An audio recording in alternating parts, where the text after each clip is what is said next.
Hi, Matt here. What can a one-panel cartoonist, a magician, and a lawyer teach us about storytelling? The answer? Quite a lot. With our 5-year anniversary coming up in January, we have begun experimenting with new ways to bring you practical and tactical communication and career advice and guidance.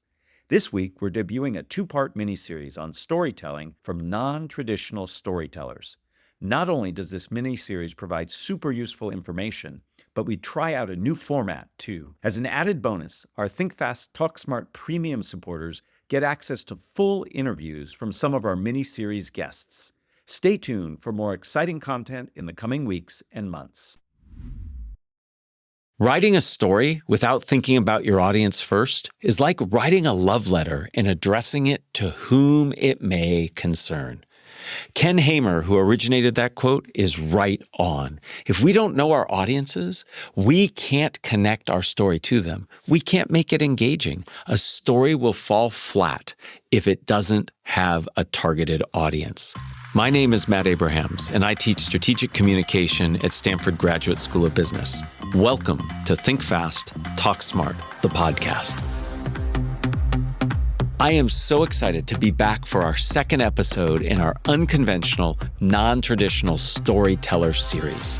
In our first episode, we talked about how we need to structure and frame our content to really make it clear and concise for our audience. We talked to a trial lawyer and a cartoonist. Today, we're going to look at how to make our stories engaging and compelling.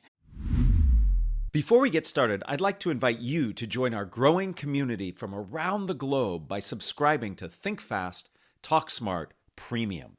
As a subscriber, you'll get early access to events, exclusive content, and opportunities to participate in AMA sessions. Ask Matt Anything. Visit fastersmarter.io/premium to sign up today. Our first conversation in today's episode is with Alex Moffat. He's a magician from the UK who's currently living in Sydney, and he's been performing magic since he was 7 years old. Let's listen in to hear what tricks he pulls out of his hat to help us all be better storytellers. So in magic, there's a couple of ways magicians go. You can have a linear route or a non-linear route. And a linear route would just be like, pick a card, put it back in the pack, shuffle it. Ta-da, I found it, and that might be baffling. It might be interesting. It might be, how did you do that? But it's not necessarily entertaining. There isn't really a story to it. Alternatively, the non-linear route, which involves the misdirection, attention focus, etc., and emotion, is where I might go, hey, Matt, what's your favorite card? And you name it. Hey, would you take that out and draw a picture on it? Sign your name on it. It's yours now. There's one in the world that exists like this. And then 5 or 6 different effects happen. But then, rather than just go, ta-da, it then multiplies into 3 of them, which is impossible because you only created 1. Then they all instantly disappear. And then I throw and spring the cards at the window in the restaurant or hotel, wherever we are, person's house. The cards cascade to the floor, and 1 card was left stuck to the window with the back facing everyone. I ask the person to go up and get it. They go up and get it, but they can't take it off the window because they realize it's on the other side of the glass, outside the building. They have to run out, go and get it. As they peel it off the window, they wave at all their friends, and then they come running back in to a round of applause. Of course, that's their signed card. And that has meaning. It's a journey. The card went on a journey, but there's connection to it with the person, their favorite. They created a piece of art on it, theirs, and then magical things happen. And of course, an impossible ending that's memorable. Just go straight to the point where there's no story, or you can go off on these tangents and journeys and make it meaningful and connected to them. One that I've recently performed for the very first time in recent keynotes is the rubber hand illusion. So it's an example on neuroplasticity and how easy it is to rewire the brain very quickly. So I get a volunteer on stage. I've got this rubber hand, and I have this little box that they put their real hand under, the rubber hand on top, and I simultaneously with a paintbrush just stroke their real hand underneath the box that they can't see, and the same finger of the rubber hand that they can see. And almost instantly, the brain starts to cause that rubber hand to be associated as their own. My problem was that there's only one person on stage experiencing it and feeling it. So how can I get the audience to not sit there bored going, oh, well, they're enjoying this and we're just sat watching. They've got to be able to feel it too.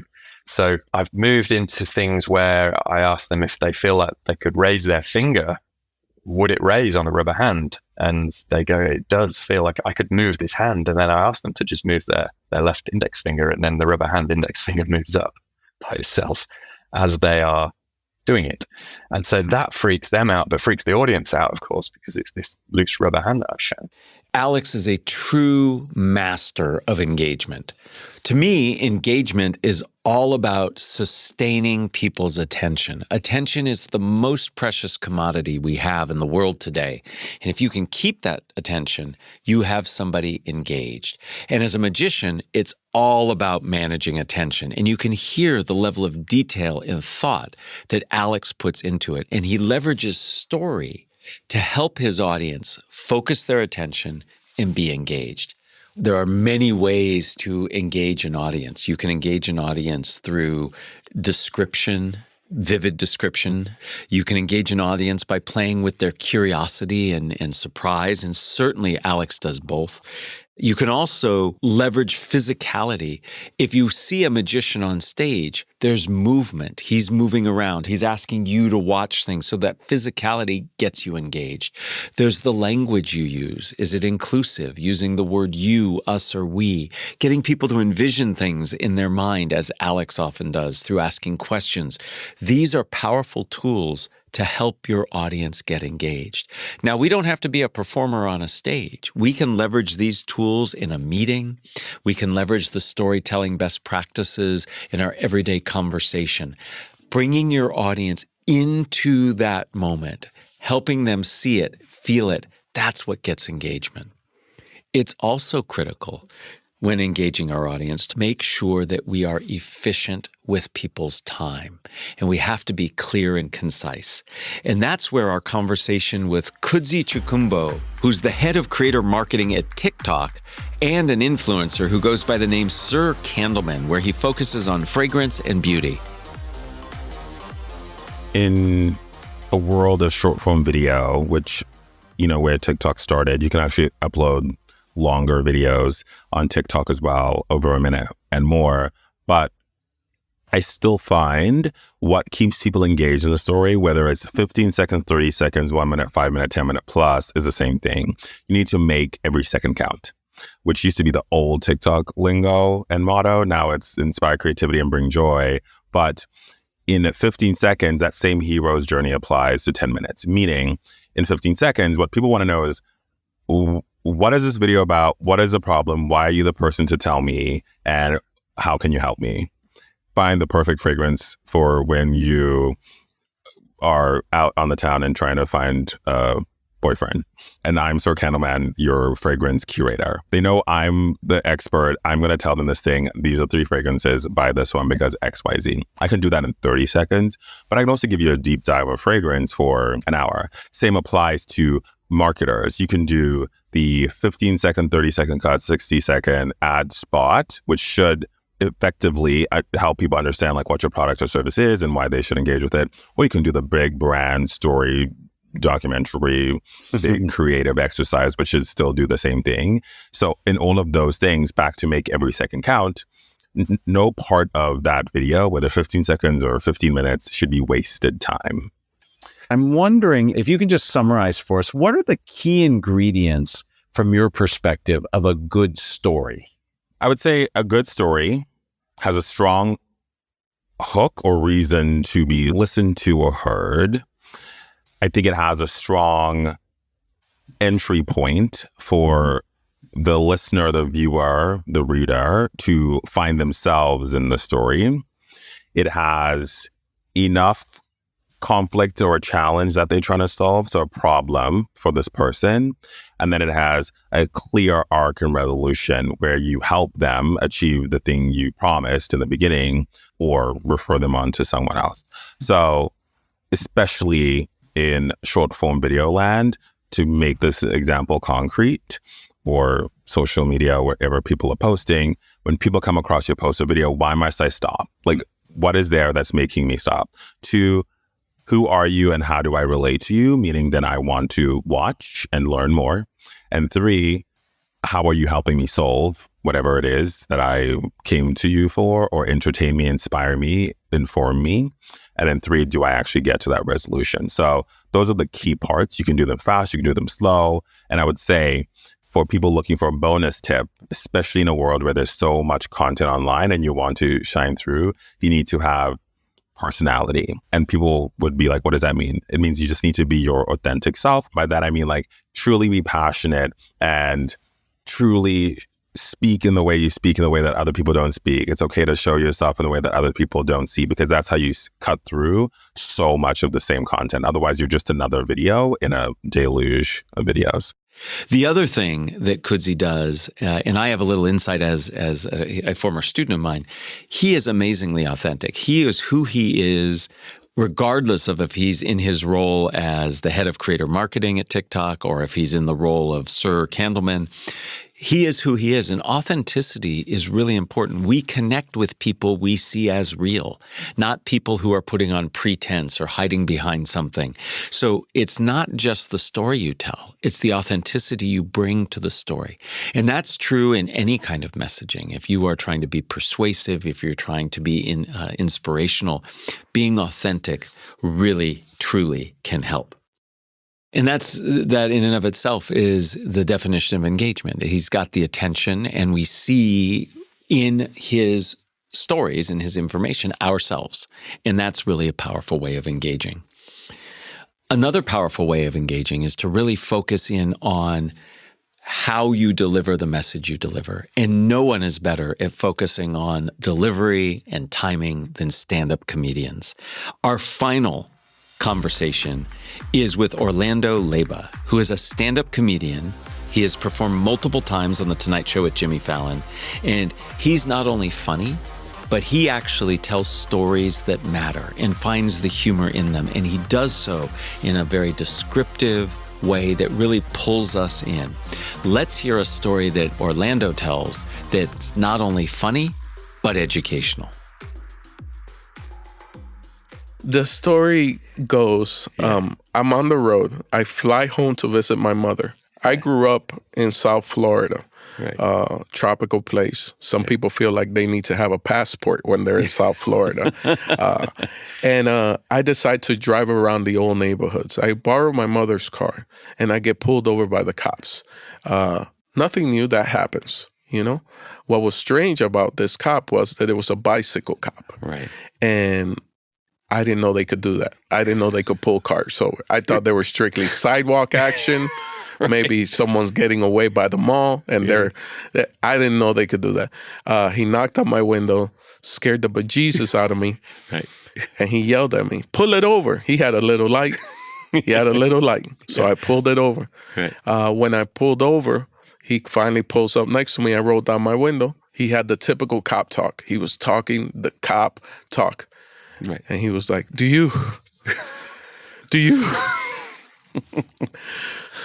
know how fast you were going? And I was like, clearly not fast enough. And that's the beginning of that story. He did not like that. He put down his little kickstand and he got off that bike. What did you say to me? And that's part of that's the beginning of a very long journey with that bicycle cop. And it goes on, and it's very funny. But one of the things that I respect so much about your work is you keep a very positive energy. How much of that is a conscious choice for you to be positive, and how does that impact the stories you tell? You know, I was in, I don't want to say the place, but I was in a place where they grow a lot of corn. And all the audiences were good, except one show. 2 young men, and they're farmers. Mm-hmm. And their energy was, our girlfriends or fiancés dragged us here to see you. Mm-hmm. They find you funny. Mm-hmm. I don't think you're funny. Mm-hmm. And it took me a solid 20 minutes to get them on my side. Wow. To get them to uncross their arms, release, lower the testosterone level, Right. Because there were younger guys also. Yeah. It's like, I don't mean. Right. They were doing pistol hand gestures. Oh, wow. I'm talking about how I defend myself with pepper spray. Yes, yes. Because it's non-lethal. Everybody gets to go home. You're going to have to rinse your eyes out for 2 to 3 hours, but everybody goes home. Right. And they're like, Yeah. he's like, not me. You know, he's doing hand gestures, and one of them was like, not me, and he does a hand gesture like, I just use my weapon. Yeah. And then I'm like, yeah, you got to live with that. Right. I told him. Yeah. You're saying that, but it's like, have you ever, and I asked, have you ever been put in a situation where you've had to use? Right. He's like, no. I said, I know cops. Right. I know cops that have had to. They have quit the force because of the mental trauma of it. Right. You know? And they're just supposedly defending their lives at the time, you know? And I was like, nah. Yeah. It strikes me. I mean, I find this fascinating. You know, you're a performer, and yet it sounds to me like you're doing more than performing there. You're actually trying to connect and maybe even teach a lesson in it. No, I don't say teaching a lesson. Okay. That's for everybody's journey. Yeah. I just one of the things that I feel is gonna get me to where I want to go with this career is the fact that be present. Yeah. Be present And respond to what's happening. Yes. I'm not just staying quiet while you talk, waiting for me just so I could just say what I want to say. I want to listen. Right. You know? That's why I'm able, I think you might have seen it there. I'm able to get off the whole joke. Right. Address a situation that's happening in real time. Yeah. And then come back and put the train right back on the tracks.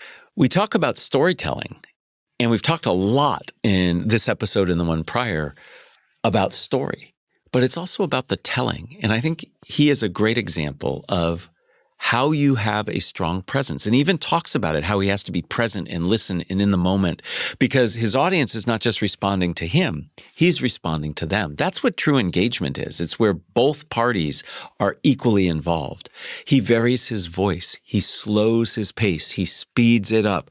When you see him perform live, which I have, he uses his body in terms of his gesturing. The actual telling, the way he shows, is critical. So that nonverbal presence really matters. And I think this brings us full circle. We've talked about story. In our first episode, we talked about how we frame the story, how we think about our audience, how we think about emotion. And in the second episode, we've talked about how we actually engage in the tools of engagement. We've talked about it through the eyes of a cartoonist, a magician, a social media influencer, as well as a comedian. And they're all teaching us that by engaging the audience, being present, we form a connection. That connection has a physiological root to it. There are neurochemicals released, but there's also an emotional connection. And I really appreciate these learnings, and I think we can apply them all to our everyday communication. As we wrap up this 2-part Think Fast, Talk Smart series on unconventional, non-traditional storytellers, one of the things I hope everyone is taking away is that stories are hidden in plain sight. You've heard from several non-traditional storytellers. There are many that we encounter every day. I challenge all of us to look for the stories. Look for the means by which people are telling those stories. How are they structuring them? How are they engaging us? Learn from those and begin to use those techniques in your own authentic way, in your communication, in your storytelling. And in so doing, we will all become more efficient, more effective, and more engaging in our communication. Thank you for listening to this Think Fast, Talk Smart mini-series. This episode was produced by Jim Colgan, Jenny Luna, and me, Matt Abrahams. Mix engineering by Mumble Media. Special thanks to Dawn Frazier of the Stanford Storytelling Project. If you enjoyed this episode and want to learn more about storytelling, please check out episode 168 with Matthew Dix and episode 50 with Paula Moya. You can hear complete episodes with some of our guests in this miniseries through our premium offering at fastersmarter.io/premium. Find more of our episodes on YouTube or wherever you get your podcasts. And check out fastersmarter.io for deep dive videos, English language learning content, and our newsletter.